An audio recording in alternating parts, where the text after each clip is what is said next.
ऐसी। अरे जिसकी जैसी भावना है इस तरह से भगवान को लोग निहार रहे हैं। माताएं तो कह रही है कि अरे ये कितना कृष्ण और बलराम कितने सुंदर दम लग रहे हैं, और आपस में बातें कर रही हैं कि कंस ने कैसी प्रतिज्ञा कर ली है कहीं इन साधारण कोमल बालकों को मार नहीं दे।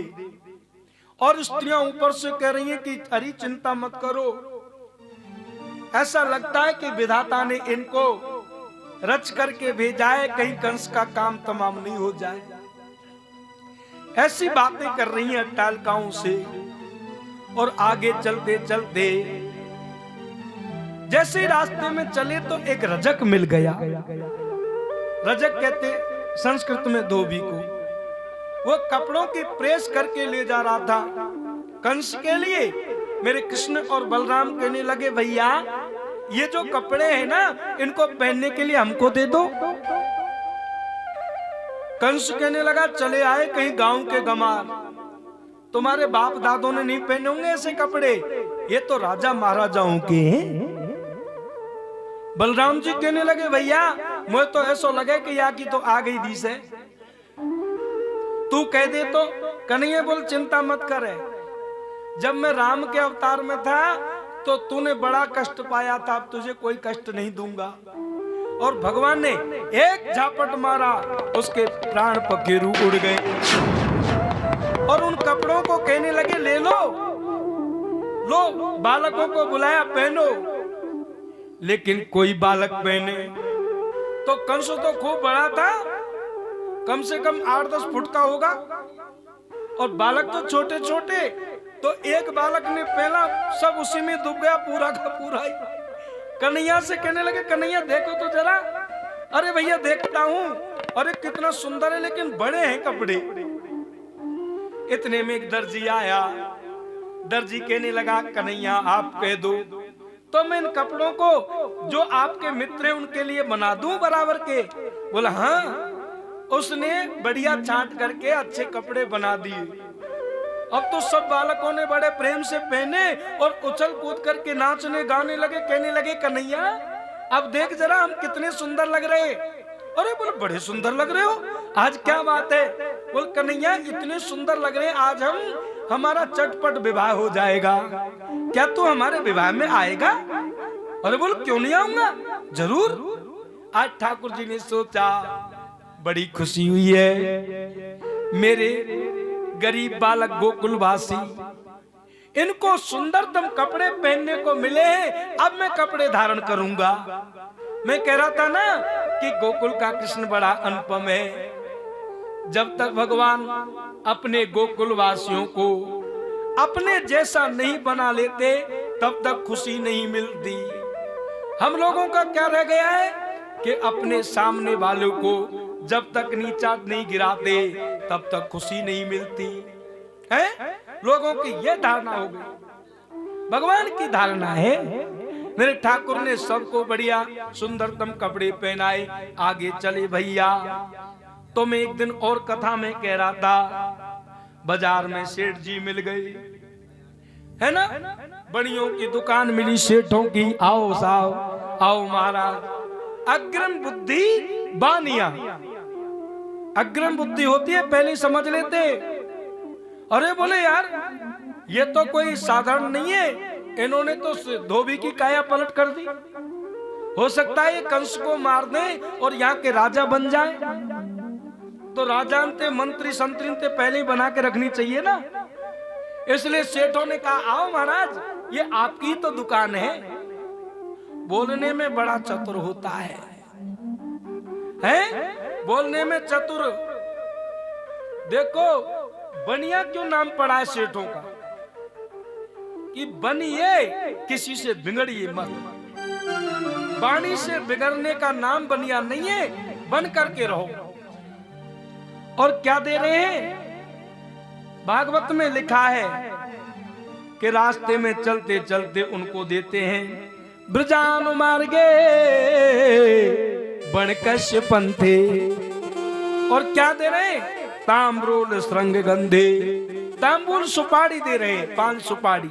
लो महाराज, ये आपका स्वागत है। भगवान ने कहा भैया मांगो क्या चाहिए? भक्ति, ज्ञान, वैराग्य क्या चाहिए? तो वो सेठ जी कहने लगे अरे भाई महाराज हमको क्या मतलब है इन ज्ञान वैराग्यों से, ये तो आप अपने पास में रखो, हमको तो कोई लक्ष्मी जी दो, धनवान बनाओ, है ना, ऐसे बनाओ। ठाकुर जी कहने लगे, लक्ष्मी जी को अच्छा लगा कि सेठ जी चाहे देते कम है लेकिन लेते तो ज्यादा है, पर कम से कम सत्कार तो करते हैं। सेठों में एक सबसे बड़ी बात है, चाहे कम दे करके भी सत्कार करना सेठों के बस की बात है, ऐसा कोई नहीं कर सकता। उनको कहते महाराज आपका सत्कार है। आगे चलते गए तो मथुरा के बामन बैठे हैं, वो बड़े अकड़ करके बैठे हैं। उन्होंने भगवान का स्वागत नहीं किया। मैं यहाँ के बामन की नहीं कह रहा हूँ, यहाँ के तो खूब करे ना, यहाँ के सेठन की कह रहा हूँ मैं। मथुरा वाले जो सेठ ब्राह्मण हैं वो अकड़ करके बैठे हैं। लक्ष्मी जी को बुरा लगा कि ब्राह्मण सत्कार नहीं करते, सेठ करते हैं, इसलिए ज्यादातर मथुरा माई के बामन ज्यादा कथा करबे जयपुर में यहाँ में। लक्ष्मी जी को बुरा लगे, इसलिए ज्यादा पैसा नहीं होए, वहां के गरीब ही ब्राह्मण हो। हम उधर से आए 15 साल से वो ऐसे ही रह रहे हैं। राधे। हाँ, तो यहाँ के ब्राह्मणन की बात छोड़ो, यहाँ तो सेठन तो कम ना है ना, खूब चकाचक है और देते लेते भी है। तो भगवान आगे चलते चलते और चले जा रहे हैं सीधे। आगे चलते हुए देखा क्या, चंदन का पात्र लेके जा रही है कौन? एक है चंदन का पात्र लेके जा रही है कुब्जा। और भगवान ने कहा अरे थोड़ा सा चंदन हमें लगा दो। अरे सुंदरी का, और 8 जगह से टेढ़ी मेढ़ी। भगवान की इस बात को सुन करके और कुब्जा को बड़ा अच्छा लगा कि आज तक मुझे सुंदरी किसी ने नहीं कहा, लेकिन ये कह रहे हैं, तो बड़ी खुश हुई। हाथ में चंदन पात्र और माला थी जो कंस के लिए ले जा रही थी। अरे बोले कंस को क्या पहनाना, मैं तो इनके गले में पहनाती हूँ, मेरे ठाकुर के गले में पहना दिया। अब तक ठाकुर जी की एक भी नहीं हुई, लेकिन अब प्रभु की एक शादी तो रास्ता में है गई। अब तो शुरुआत हुई है, यहाँ से तो मुहूर्त लगा है। आगे चलते चलते कुबलिया पीड़ नाम का हाथी मिला, उसमें 10,000 हाथी का बल था। मेरे प्रभु ने पकड़ करके उठा करके और धड़ाम से दे मारा और उसके प्राण पखेरु उड़ गए। बोली कृष्ण कन्हैया लाल की जय। और फिर धीरे धीरे आके बाबा नंद के पास में और उद्यान में आकर के बैठ गए। कोई उधम तो नहीं, बोल कुछ भी नहीं किया। अभी तक रास्ता में 2-3 कामन ने तो कराया है। धोबी की काया पलट कर दी, कुब्जा को उद्धार कर दियो, कुबलिया पीड़े मारे आए और फिर वापस करे। बोल कोई उधम, बोल कुछ नहीं बाबा, चलो धनुष यज्ञ देखने चले। जैसे ही धनुष यज्ञ देखने के लिए चले तो कंस ने क्या व्यवस्था कर रखी थी कि मेरे पास आने से पहले बल्लों की व्यवस्था कर रखी थी।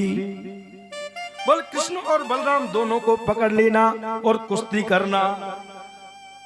बाबा नंद छोटे छोटे बालक चलने लगे, उन्हीं के बीच में जैसे ही कंस राजा का महल आने लगा, उससे पहले कंस ने दंगल रखा था कुश्ती का दंगल। भगवान कृष्ण और बलराम दोनों को देख करके चांडूर और मुष्टिक ने आकर के मेरे प्रभु का, चांडूर ने हाथ पकड़ा और मुष्टिक ने बलराम का।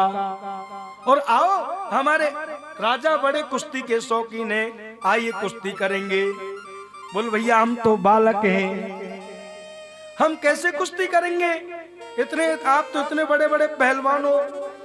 वो कहने लगे तुम आप कोई बालक नहीं रहे, तुमने तो बड़े बड़े हैं, बड़े वीर हो, हमें पता है तुमने उनको मारा है, बड़े बड़े राक्षसों को तुमने मार दिया।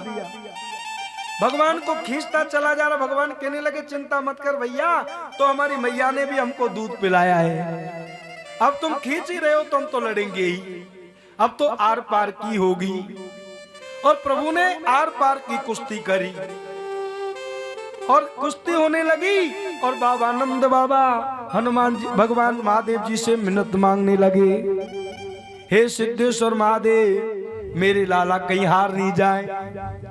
लेकिन कुश्ती के आचार्य तो हनुमान जी हैं।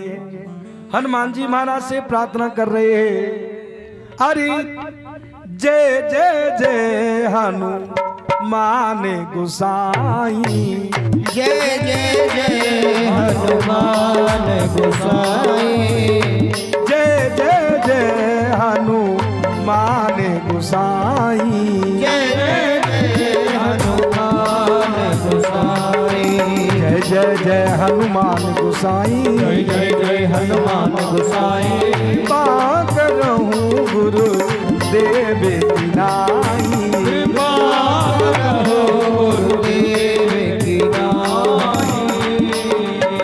बाबा नंद घबरा रहे हैं।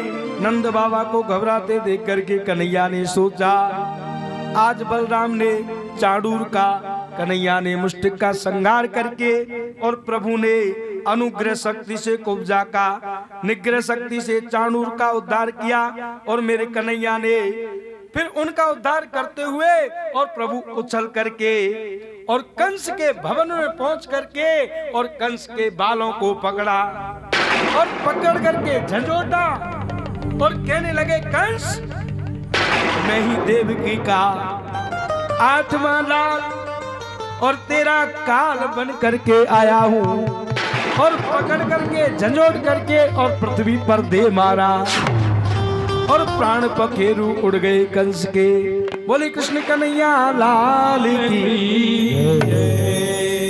अब ध्यान करना जरा, ठाकुर जी ने कंस के बालों को ही क्यों पकड़ा?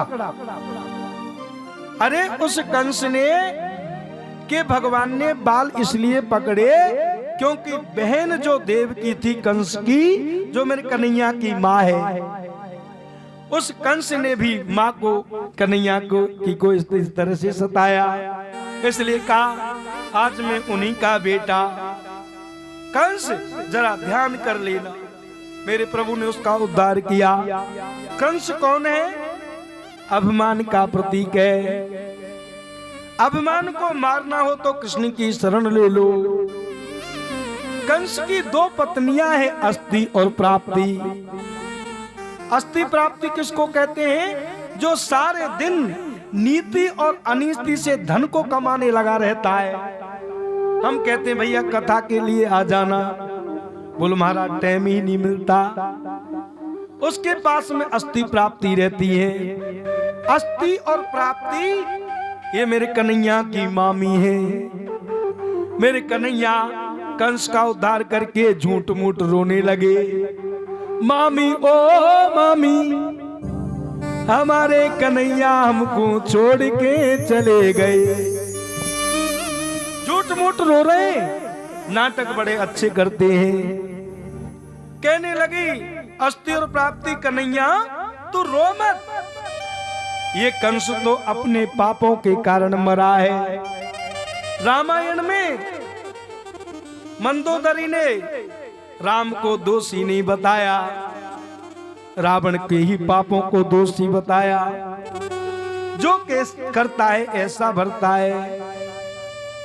भगवान ने भूमि का भार टालने के लिए कंस का उद्धार किया। और अब तो मेरे प्रभु धीरे धीरे चल करके और जेलों में गए और जेलों में पहुंच करके देखा मैया के हाथ में हथकड़ी देवकी के और वसुदेव के हाथ में हथकड़ी, बामों में जंजीर बंध रही है, बेड़ियां बंध रही हैं। आज मेरे प्रभु उनको खोलने लगे और नहीं खुलती है तो दांतों से खोलते हैं। और उनके सामने आज मैया देवकी और वसुदेव दोनों देखते रह गए और प्रभु को देख करके रो रहे हैं और कह रहे हैं मेरे कन्हैया ओ मैया, जो आंखें बाटे जो होती थी, मैं उन आँखों का तारा हूँ, जो आँखें बाट जो होती, मैं उन आँखों का तारा हूँ, मैं उन आँखों का तारा हूँ, मैं उन आँखों का तारा हूँ। कारागृह की तपस्विनी,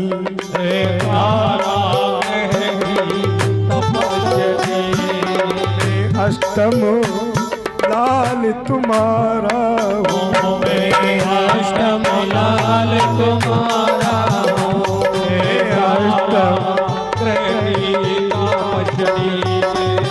अष्टम लाल तुम्हारा हूँ। ओ मैया, ओ पिताजी, मैं ही तो तुम्हारा आठवां लाल हूँ। तुमको इस कंस ने बड़ा सताया। माँ, मैंने तेरे आशीर्वाद से उसका उद्धार कर दिया। अरे भैया, जो माता पिता 5-5 बालकों को गरीबी में पाल करके और पाल पोस करके बड़ा करते हैं और नौकरी लगाते हैं, घर बनाते हैं, और उसके बाद में भी उन बेटा बेटियों को धिक्कार है जो माता पिताओं का बट करते हैं। 1 महीने में सेवा करूंगा तो 1 महीने तू करना। धिक्कार है ऐसे बेटों के लिए। भैया, एक माता पिता 5-5 बालकों को पार करके बड़ा कर सकता है, लेकिन 5-5 बेटे एक माता पिता को अपने घर में नहीं रख सकते। कितनी बड़ी दुविधा की बात है। आचार्य सुखदेव जी वर्णन कर रहे हैं, भगवान ने माता पिताओं का उधर तो जसोदा मैया को समझाया, इधर देवकी वसुदेव को समझाया, और इधर नंद बाबा से कहने लगे, बाबा अब तो वैसे तो मेरे ब्रजवासी बड़े भोले हैं, और ये कंस के जो रिश्तेदार हैं ना, उसकी रक्षा के लिए आएंगे। अगर मैं वापस गोकुल जाऊंगा तो मेरे ब्रजवासियों को सताएंगे, इसलिए मैं जल्दी आ जाऊंगा। आप मेरी माता को, मेरे ब्रजवासियों को समझाना। बाबा नंद कहने लगे, बेटा वैसे कोई दुराग्रह तो नहीं, लेकिन मैं तो ये कहता हूं तू जहां पर भी रहे बस खुशी रहे, बस मेरा तो ये आशीर्वाद है।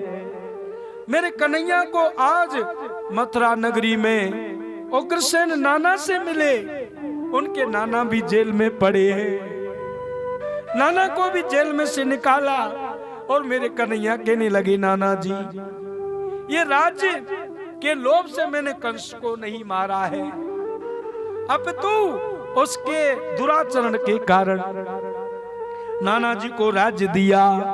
मेरे कन्हैया को बड़ी धूमधाम से और सम्मान के साथ में पूरी नगर का परिक्रमा करवाई, हाथी घोड़ों पर बैठाया, और जहां पर भी रास्ते में चलते हैं बाबा नंद सोच रहे हैं कि मेरे लाला की सब आप भगत तो अच्छी करते हैं, लेकिन कोई ये नहीं पूछता है कि लाला भूखा है क्या। नीचे उतर करके मक्खन और मिश्री खिलाते हैं, वहीं पर बन जाता है विश्राम घाट। बाबा नंद को समझाया, इधर मैया जसोदा भी बाट देख रही है कि मेरा लाला आएगा, मेरा कन्हैया आएगा, लेकिन कन्हैया तो नहीं आया, सभी बालक आए हैं। मैया जसोदा ने सुना मेरा कन्हैया नहीं आया, पछाड़ खा करके जमीन पर बेहोश होके गिर गई और कहने लगी, बाबा नंद सुनती हो अरे मोहन की मैया,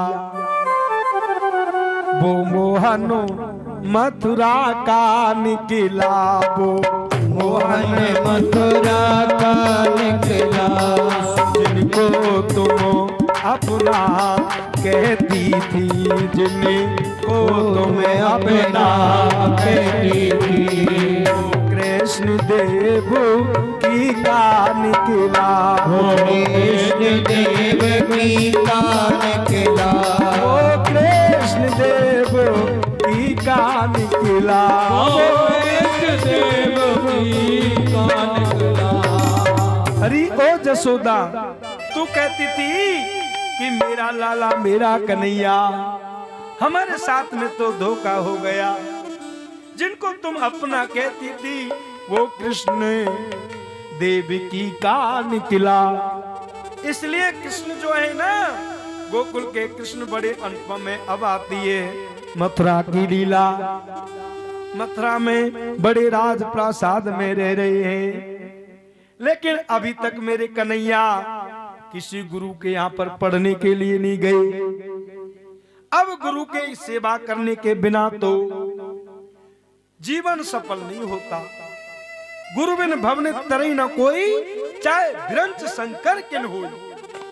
भगवान कृष्ण और बलराम दोनों पढ़ने के लिए सांदीपन गुरु के आश्रम में उज्जैन नगरी में पढ़ने के लिए जाते हैं। और कैसी विद्या पढ़ते हैं? आध्यात्मिक विद्या। आजकल के जो कॉलेज के जो लेक्चरर हैं ना, वो खुद ही विलासी हैं। भला वो विद्यार्थी के लिए शंकर भाष्य कैसे पढ़ाएंगे? उनको वैराग्य का उपदेश कैसे देंगे? संस्कार घर में माता पिता से मिलता है, बच्चों को तो संस्कार मिलता है गुरुकुल में, बच्चों को पढ़ने में। आज यदि माता पिता अपने बच्चों को सुसंस्कार बनाना चाहते हैं और बनाए भी, तो भी माता पिता की नहीं चल पाती। क्योंकि जैसे बालक बड़ा होता है, कॉलेज में जाता है, तो वहां पर तो विलासी जीवन जीने लग जाता है। इसलिए आज की जो संतान है वो विलासिता में बिगड़ रही है। विद्या तो वो है, प्राचीन समय पे तो बालक अपने गुरु के लिए पानी लाते, लकड़ी लाते जंगल से यज्ञ करने के लिए, क्योंकि पहले शिक्षा प्रैक्टिकली होती। सा विद्या या मुक्त, ऐसी विद्या जो आत्म उपदेश दे और आत्मा को परमात्मा से मिला दे। गुरु किसको कहते हैं? गु माने वो अंधकार और रू माने प्रकाश। जो अंधकार से प्रकाश, अज्ञानता से ज्ञान की ओर ले जाए, जो परमात्मा के श्री चरणों से मिलाए। भगवान पढ़ने गए तो वहां पर सांदीपन गुरु के आश्रम पर एक मित्र आए पढ़ने के लिए, जिनका नाम है सुदामा। सुदामा किसको कहते हैं? दमन कर दे किसका? इंद्रियों का, इंद्रिय निग्रही। जो हमारी इंद्रियां हैं संसार की कामनाओं में, वासनाओं में भटक रही हैं, उनसे उनका दमन कर दे, उसका नाम है सुदामा। अरे दोस्ती करो तो ऐसे दोस्त से करो, क्योंकि संग का रंग जरूर मन को लगता है। मेरा भी विद्यार्थी जीवन सदा कल्याणकारी हो। मेरा विद्यार्थी जीवन सदा कल्याणकारी हो। बचे हम पाप से हरदम, तभी मुक्ति हमारी हो। बचे हम पाप से हरदम, तभी मुक्ति हमारी हो। दुराचार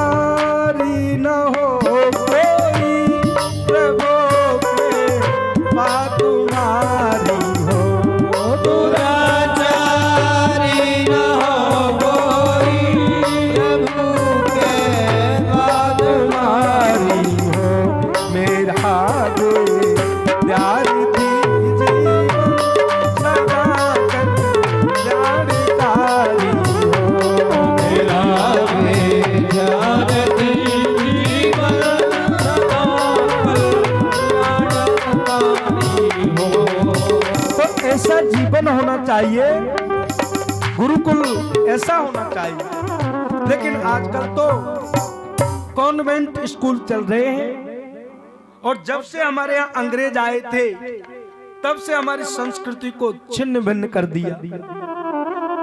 इसलिए बच्चों में कहां से संस्कार आएंगे।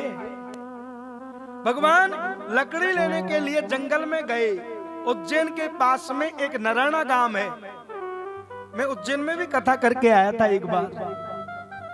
उज्जैन नगरी में भगवान गुरु के लिए समदा लेने के लिए गए, तो रास्ते में बरसात होने लग गई। दोनों गट्ठर वहां पर रह गए, जो आज भी वो दोनों गट्ठर हरे हो रहे हैं। आप जाना, वो उज्जैन नगरी से आगे 10 किलोमीटर दूर पर नारायणा गांव। हमने वहां पर ऐसे गांवों के नाम भी सुने, जैसे गांव थे ना, यथा नाम तथा गुण। एक गांव का नाम नारायणा, वहां कृष्ण और सुदामा का मंदिर बना है। एक गांव का नाम था कालूहेड़ा। हो सकता है भगवान इस जंगल में कहीं ना कहीं इधर उधर हो गए होंगे, तो कालूहेड़ा पड़ गया होगा। जैसे कई प्रकार के नाम पड़ जाते हैं। भगवान ने वहां पर उज्जैन में खूब पढ़ाई करी, लेकिन अल्पकाल विद्या सब पाई। अब गुरु की सेवा करके जब वापस लौटने लगे तो दक्षिणा के लिए कहा, क्योंकि बिना दक्षिणा के सेवा फलवती नहीं होती। आजकल हम किसी के पंडिताई करने जाते हैं ना, तो लोग दक्षिणा पे हंसते हैं। क्यों हंसते हैं भाई? खिलाने पिलाने में तो कसर छोड़ते नहीं, चाहे भले ही 2 रोटी ज्यादा खा जा, पर दक्षिणा पे लोगों का पता नहीं जाने क्यों हंसते। क्योंकि बिना दक्षिणा के तो ना तो अन्न आता है, ना बिना दक्षिणा के घी आता है, और बिना दक्षिणा के ना साग सब्जी आती है। तो फिर दक्षिणा से क्यों हंसते हो? यज्ञ की पत्नी का नाम दक्षिणा है। अब जोड़ा कहते हैं महाराज, पूजा में तुम जोड़ा से बैठेंगे, तो यज्ञ की पत्नी का नाम भी तो दक्षिणा है। इसलिए दक्षिणा के बिना यज्ञ सफल नहीं होता। दक्षिणा के बिना गुरु के दी हुई दीक्षा सफल नहीं होती। आपको पता है, भक्त एकलव्य द्रोणाचार्य का, उन्होंने कहा गुरुदेव मांगिए, तो अंगूठा भी काट करके दे दिया। तो आज मांगो महाराज क्या चाहिए। गुरुदेव ने कहा मेरे यहाँ पर तो फल पुष्पों की कोई कमी नहीं है, आश्रम में सब कुछ है छिपरा के किनारे, लेकिन तुम्हारी गुरु माता से मांग लो। माताओं को कुछ अपेक्षा रहती है लेने देने की, इसलिए कहने लगी, और जान भी गई कन्हैया को कि ये साधारण बालक नहीं है। गुरु ऋण ते चाहो ऋण तो सुनियो ओ गोपाल, तो दक्षिणा रूप में लाओ मेरो लाल। हे कन्हैया, आप साधारण बालक नहीं हैं, मैं जानती हूँ। मेरा बेटा प्रभास क्षेत्र में गया और समुद्र में डूब करके मर गया। अब एक ही तो बेटा था, जब से तुम पढ़ने आए हो मैं बेटे का प्रेम भूल करके तुमको अपना बेटा मानती हूँ। अब कन्हैया तू जा रहा है तो बस ये मांगती हूँ मेरा बेटा दे दो। मेरे प्रभु समुद्र में गोता लगाया और उसमें भीतर पाताल में गए, और पाताल में जाकर के कहा किससे, यमराज से, कि मेरे गुरु का पुत्र है। भगवान ने, ठाकुर जी तो अपनी लीला में कुछ नियम को भी बदल सकते हैं ना। वैसे तो जो चला जाता है कोई कभी वापस आता है क्या, लेकिन कृष्ण की सामर्थ्य ऐसी। कन्हैया गए हैं और गुरु पुत्र को वापस लेने के लिए जैसे लाए, रास्ते में एक राक्षस था, उसको मारा और वहां से 5 जन शंख को ले आए। अब तक मुरलीधर और अब शंखधारी हो गए।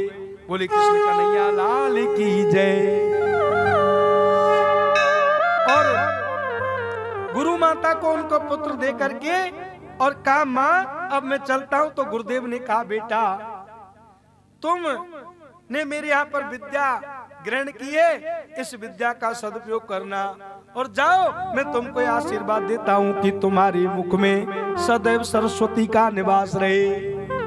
भगवान ने अपने गुरु के दिए हुए वचनों को सार्थक किया है। जैसे ही पढ़ करके आए तो कौरव और पांडवों के बीच में जो युद्ध हुआ ना, तो अर्जुन को उसका उपदेश करके सुनाया। ऐसे ठाकुर जी हैं, उन्होंने भी अपने गुरु के बिना, इसलिए गुरु बिना मत रहो, पर गुरु बनाओ जान और पानी पियो छान। मैं बहुत दिन से कहता चला आ रहा हूं कि काना बाती कुर और तू चेला में गुर, और इतने रुपया दक्षिणा धर और तू जीचा झाझा के मर। ऐसा नहीं, गुरु बिन भवने दे तरा ही न कोई, गुरु बिन भवने तरहि न कोई, गुरु बिन भवने दे तरा ही न कोई, गुरु बिन भवने तरहि न कोई, चाहे बिरंच संग करके न होई, विजय निरंते सत्य करे होई, गुरु बिन भवन तरहि न कोई, गुरु बिन भवने तरहि न कोई, जो बिरंच शंकर सम होई, जो बिरंचे शंकरी सम होई। तो बात यहाँ पर दोनों आती है भक्तजनों के गुरु के बिना रहो भी मत और गुरु देख करके भी बनाओ, ये बात ठीक है। लेकिन जब तक अपने अंदर सदशिष्य नहीं बनेंगे ना, तब तक सदगुरु मिलेंगे भी नहीं। पहले अपने को सुधारना है, तभी अपने को अच्छे गुरु मिलते हैं। और जब हम खुद ही सही नहीं है तो अच्छे गुरु मिलेंगे कहां से? सदगुरु और भगवान को खोजने की जरूरत नहीं, केवल अपने भाव को समझने की है। कई लोग कहते हैं महाराज आजकल के गुरु के चक्कर में तो हम पढ़ते ही नहीं है, हम तो हनुमान जी को गुरु बना लेते हैं। ये भी बात गलत है। कई कहते हैं हमने कृष्ण को गुरु बना रखा है, ये भी बात गलत है। बोल कैसे गलत है? कि भगवान के सामने हनुमान जी से हम बात करते हैं कि हे हनुमान जी महाराज, हमारे घर में फलानी चीज की कमी है, ये चीज नहीं है। तो कभी आपको हनुमान जी ने ये कहा कि किस चीज की कमी नहीं है, किसकी कह रहा है तू, और उसको क्या करना है, कभी पूछा है क्या हनुमान जी ने? तो गुरुजी वो होते हैं जो चेला से बात करें। हनुमान जी तो भगवान हैं, राम जी तो भगवान हैं, गुरु गोविंद दोनों खड़े काके लागू पाए, और बलहारी गुरु आपकी जो गोविंद दियो मिलाए। तू बिना गुरु के भगवान से मिल कैसे गया?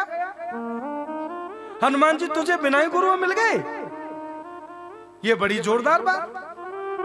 कई लोग मंदिर में जाते हैं तो पुजारी को तो प्रणाम नहीं करें, डायरेक्ट बात होती है। मंदिर में गए पुजारी को तो राधे कृष्ण प्रणाम महाराज, है ना, और डायरेक्ट बात होती है। आजकल तो लोग सीधे मिलते हैं। अरे मैं तो ये कहता हूँ कभी कभार कोई मंत्री जी से मिलवे जाए ना, तो पहले पिए थे मिलना पड़े। तो ठाकुर जी का कोई पिए तो होना चाहिए ना, लोग उनको डायरेक्ट गुरु बना लेते हैं। अरे भगवान हमारी बात का आपको जवाब दे, सुनेंगे हमारी सब प्रार्थना को, लेकिन जवाब नहीं देंगे। गुरु गोविंद दोनों खड़े काके लागू पाए, पर हाँ देख लेना चाहिए। एक गुरुजी थे बेचारे, सीधे साधे भोले भाले थे, और उनके चेला बन गए। कई चेला बना लिए उन्होंने, कई इनके कानों में फूंक दे दिया। अब जिस गांव में जाएं और चेला सेवा करने के लिए आए, पर इनको एक ही बात बताई कि जब गुरुजी आमे ना भैया तो उनके पैर दबाना चाहिए, है ना, सेवा करनी चाहिए। अब और तो शिक्षा दी नहीं गुरुजी ने चेला को, केवल इतने के जाने। अब गांव में किसी किसान को चेला बना लिया। वो किसान हर दो भाई थे। जैसे गुरुजी पहुंचे तो उनको पता था कि गुरुजी आ गए। हाँ गुरुजी लेटो, लाओ हम आपकी सेवा करते हैं। तो एक पाम की सेवा एक चेला करे और दूसरे पाम की दूसरो भैया दबावे। खूब अच्छी सेवा हो, गुरु महीना 2 महीना में लपक के और बाकी घर पहुंच जाए। आओ गुरु जी, आ गया, आओ गुरु जी पाम दाव। अब कुछ दिन ज्यादा हो गए, गुरु जी को अपने चेला के घर पहुंचे। जब तक क्या हुआ, संसार है ये तो, भावनाएं आपस में बदल गई और दोनों किसान भाई थे, आपस में झगड़ा हो गया और न्यारे न्यारे हो गए कि अब सब चीज न्यारी कर लिए। गुरुजी आमे तो एक पैर तो मेरो है और एक पैर तेरो है। जैसे ही गुरुजी गए और दोनों भैया ने बोल गुरुजी आगे, तो पहले बोलो मैं बड़ा हूं, पहले गुरुजी मेरे घर आओ। गुरुजी चले गए, भैया ठीक है, हाँ भैया, पैर दबाने लगे। बोल गुरुजी देखो, हमने आपस में बांट लिए पाम, या पैर की सेवा तो मैं करूंगा और बाकी वो करेगा, इसलिए तुम सो जाओ। अब गुरु सो गए और चेला पैर दबावे, एक पैर दबाता रहे। अब उसको नींद नींद में गुरु जी को वो दूसरा पाम भी एक इसी साइड में चले आवे। जैसे ही उधर आवे तो वो चेला उसको हाथ से परे की तरफ में पटक दे, चल तू तो उसका है। लेकिन फिर आवे, अरे बोल मानेंगे नहीं है, हमने तो ये पाम की सेवा करी है, हमारे बट में तो ये है, लेकिन बेर बेर में उसका पैर आता है। अब किसान भाई था, घर में और क्या था, मोंगरी रखी थी,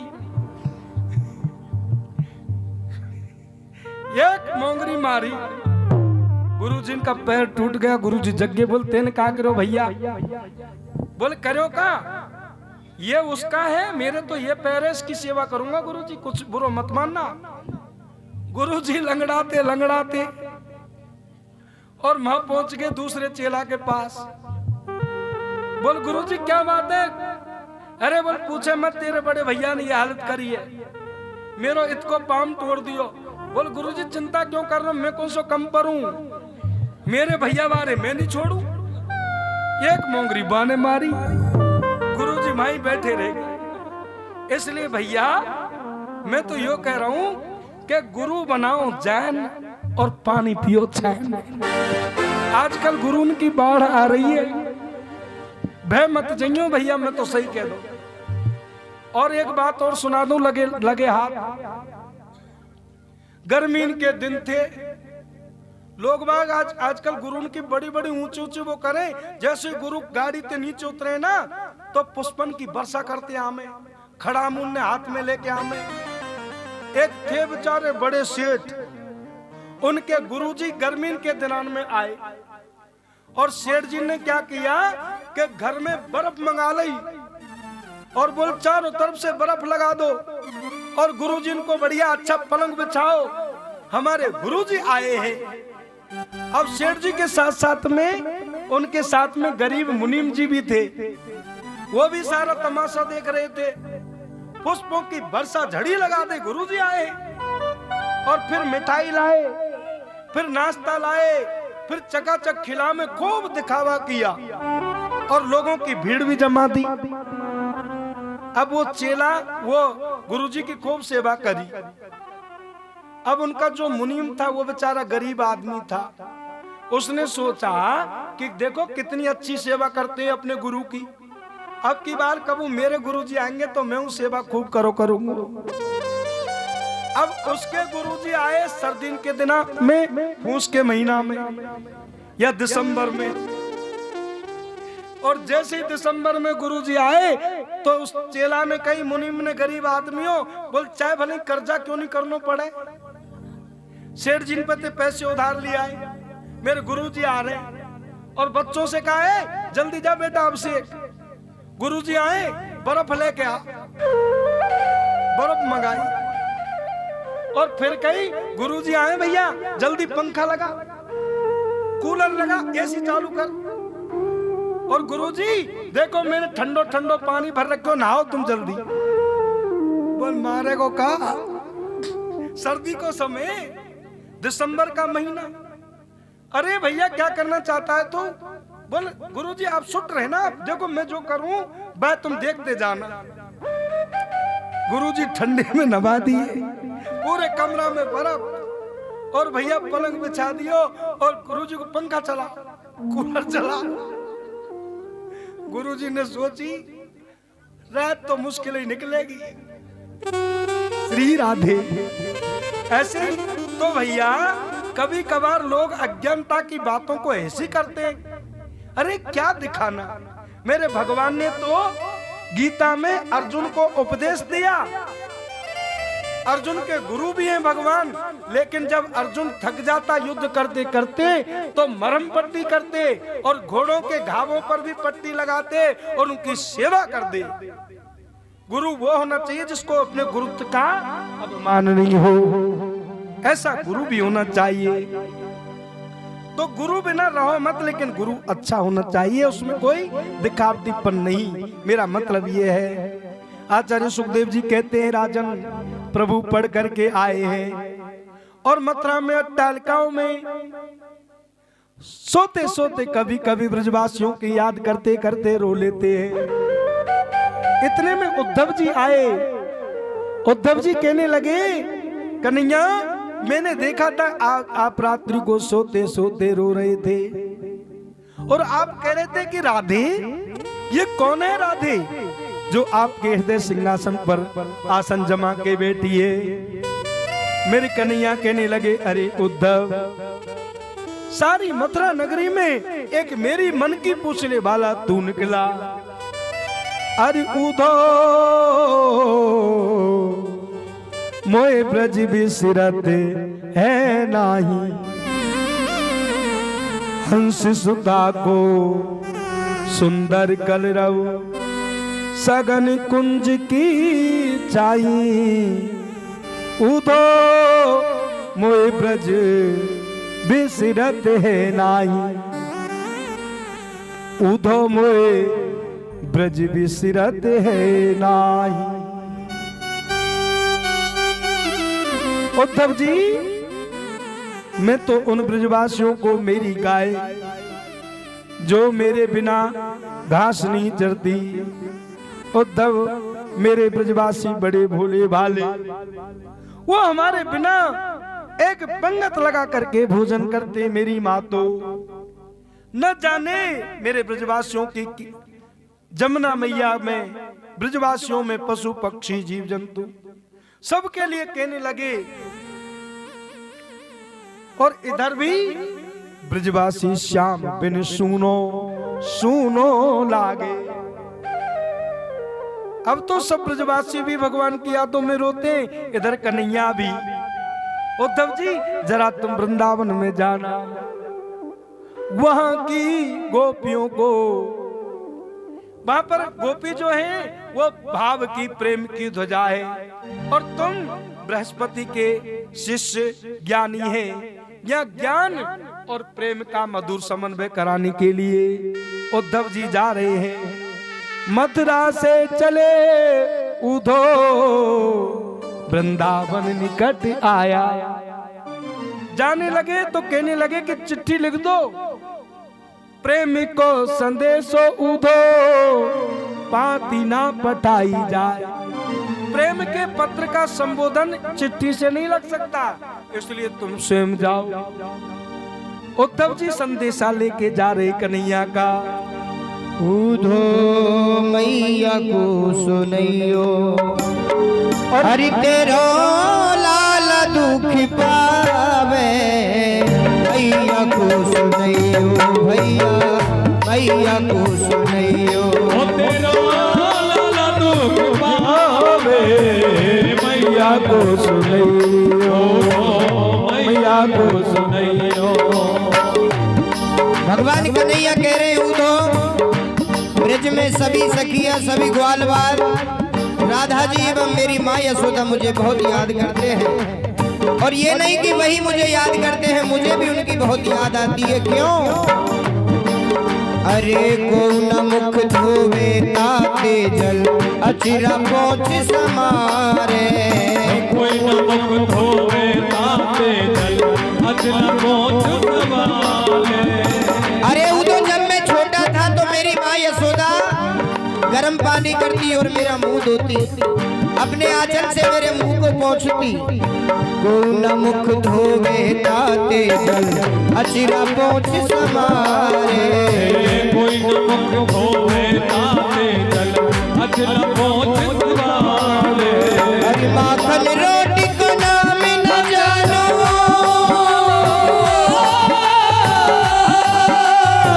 माखन रोटी को नाम न जानो। अरे कनुआ कहे कहे कौन पुकारे, मैया को सुनैयो मैया मैया को सुनैयो, तेरो लाल दुख पावे, मैया को सुनैयो।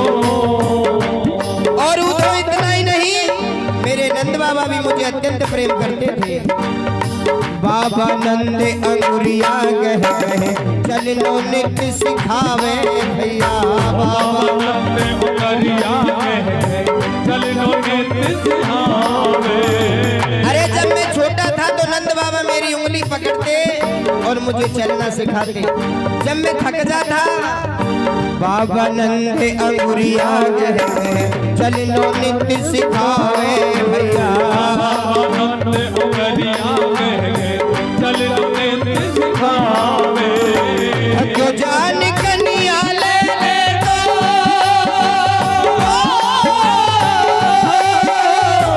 क्यों जान कन्या ले ले तो दूर पहुंचिए रोने लगावे, मैया को सुनैयो भैया, मैया को सुनैयो, हरि तेरो लाला दुख पावे, मैया को सुनैयो।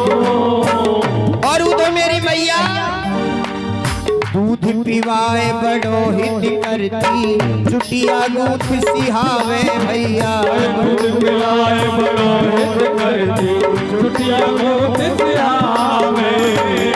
अरे एक कटोरे में दूध लेती मेरी यशोदा मैया और कहती बेटा पी जा जल्दी से तेरी छुट्टियां बड़ी है जाएगी। हरे दूध पिवाए बड़ो हित करती, चुटिया गूंथ सिहावे भैया, दूध पिलाए बड़ो हित करती, चुटिया गूंथ सिहावे। अरे नहाते बार गिरे जो मेरा,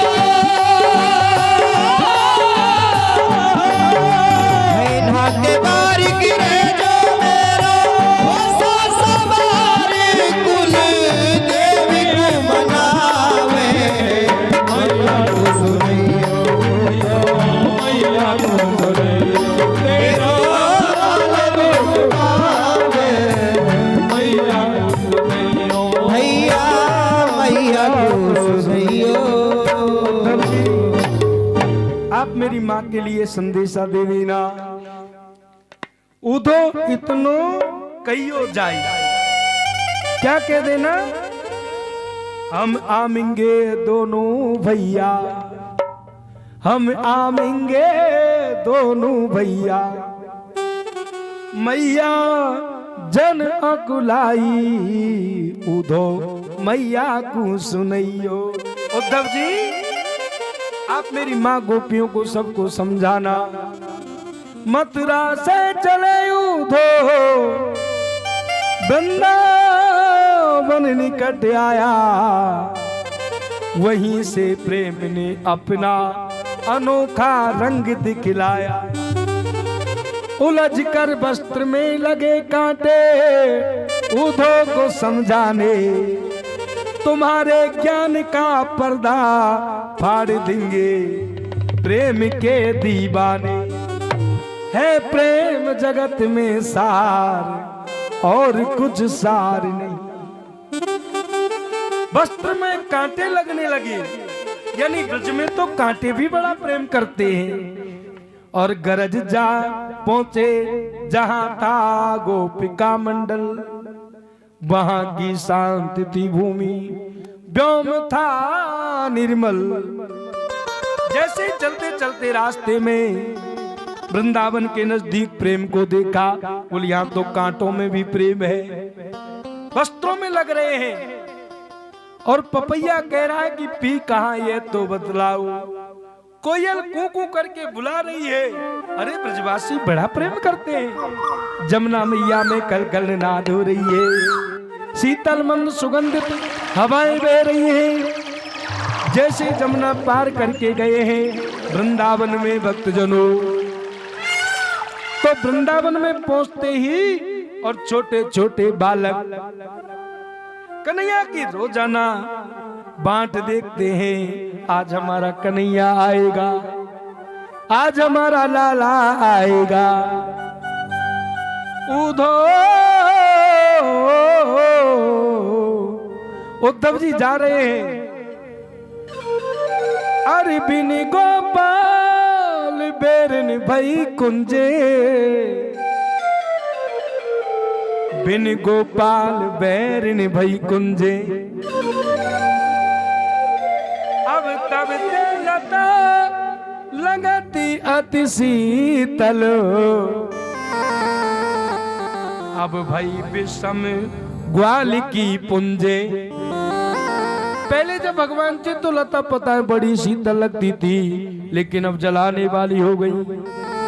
छोटे छोटे बालक बात देख रहे और लौट जाते, आज कन्हैया नहीं आया। लेकिन आज उद्धव जी रथ में बैठ के आ रहे, पीतांबर पहन रखा है। छोटे छोटे बालकों ने सुना हमारा कन्हैया आया, हमारा लाला आया, और उछल कूदते हुए रथ की ओर जैसे ही दौड़ने लगे और विचार करने लगे, ये तो कन्हैया नहीं हो सकता, हमारा कन्हैया रथ में भी होता तो रथ से कूद पड़ता और हमारे से गलबैयां लगा करके मिलने लग जाता। उद्धव जी ऊपर से पूछ रहे रथ में से, भैया मुझे नंद यशोदा के घर का रास्ता बताओ, मुझे जाना है, नंद यशोदा से मिलना है। बालक कहने लगे, आप कौन है? बोल, मैं कृष्ण का सखा हूं, मित्र हूं, मैं मिलने के लिए आया हूं। बोल, वो स्वयं तो आया नहीं और मित्र को भेज दिया, लेकिन कोई बात नहीं, देखो ये पानी का जो आ रहा है ना, बहुत तगड़ा नाला बह रहा है, ये पानी का नाला उसका नहीं है, ये तो जसोदा और नंद दोनों और ब्रजवासी रोते हैं, उनके अश्रुओं की धार बह रही है। उद्धव जी आप उधर इस रास्ते से जाओ। उस रास्ते से चलते चलते बालकों के साथ में उद्धव जी गए हैं। नंद यशोदा ने सुना हमारा कन्हैया आया, हमारा लाला आया, मिलने के लिए दौड़े, लेकिन उन्होंने देखा तो उद्धव जी को कोई दूसरा व्यक्ति है। उन्होंने सम्मान किया, सत्कार किया। आओ, नंद बाबा कहने लगे, बोल तुम कौन हो? बोल, मैं कन्हैया का मित्र हूं और तुमको ये संदेशा लेके आया हूं। अपि स्मृति ना कृष्णो मातर सुहृद सखीना, गोपान ब्रज चात्मानाथम गावो वृंदावन गिरिम। अरे खुद तो आता नहीं है, मित्र को मिलने के लिए भेजता है। लेकिन उद्धव जी, ये वो जमुना है, पर जमुना को न भैया नाए, ये वही बंसी है पर बंसी को बजैया नाए। उद्धव जी ये वो गिरिवर है गिरिराज, पर गिरिराज को उठैया नाए। अरे उद्धव जी ये वो गाय है जो कन्हैया के बिना गाय घास नहीं चरती, घास को चरैया नाए। ऐसी बातें कहने लगे नंद जी और जसोदा मैया। उद्धव जी को देख करके कहने लगे, कभी हमको स्मरण भी करता है। बोल, रात दिन माता पिताओं को समझाए, इतने में गोपियां आ गई। गोपियां भी उद्धव जी से आकर के कहने लगी और रोने लगी कन्हैया की यादों में। तो कहने लगे, उद्धव जी विचार करने लगे, देखो तो सही ये कौन से ईश्वर के लिए सोच। उद्धव मन ना भये 10-20, एक मन था जो गयो श्याम संग, अब को आराधे ईश। उद्धव जी जैसे गए ना वृंदावन में, तो ज्ञान की गठरिया लेकर के गए हैं, लेकिन उनके प्रेम के कारण गूदड़ी बन गई। और आज भी वृंदावन में ज्ञान गूदड़ी है दर्शन करना। और ये तो प्रेम की बात है। उदो श्री राधे वो गए साजन वो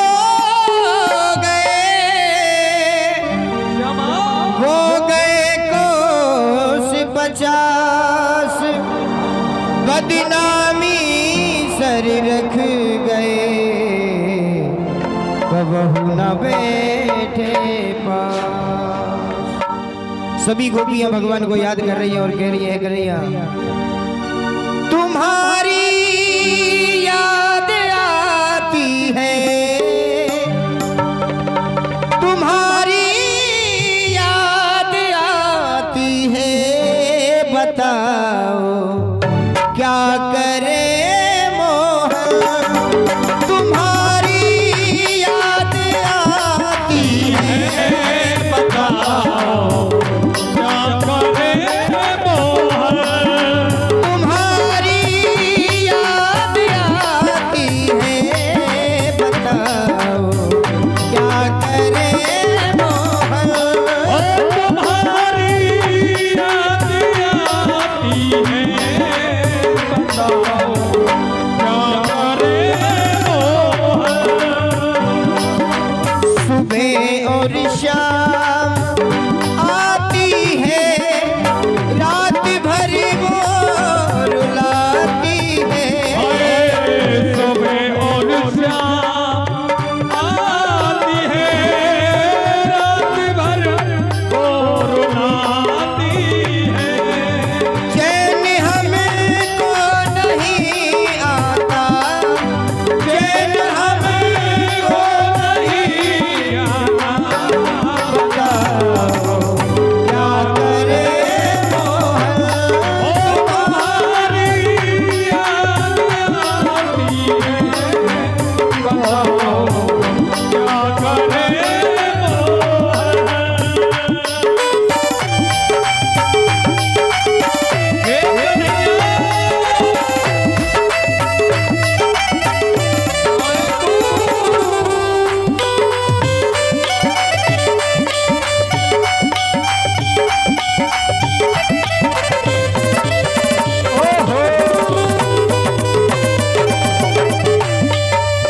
और गोपियों की हालत कैसी है? चलूं जब वो न चलने दे, रुकूं जब वो न रुकने दे, ओ चलूं जब वो ना चलने दे, रुकूं जब वो ना रुकने दे, मिलूं और से ना मिलने दे, ओ मिलूं और न मिलने दे। बताओ क्या करे मोहन, ओ तुम्हारी याद आती है, बताओ क्या करे मोहन।